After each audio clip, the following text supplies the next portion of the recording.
Okay, A minor natural scale. Let's start with that.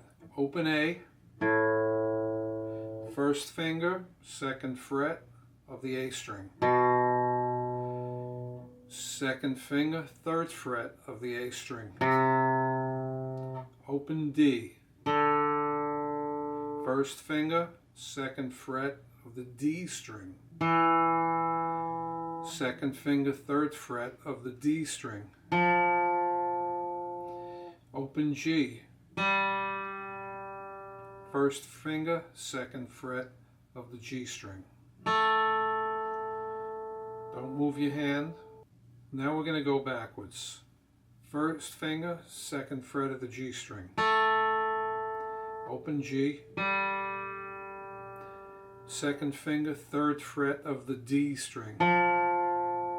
First finger, second fret of the D string.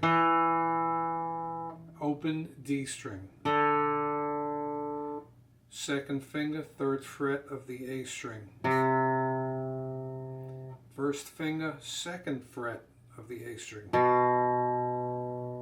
And then open. Open A. A natural minor.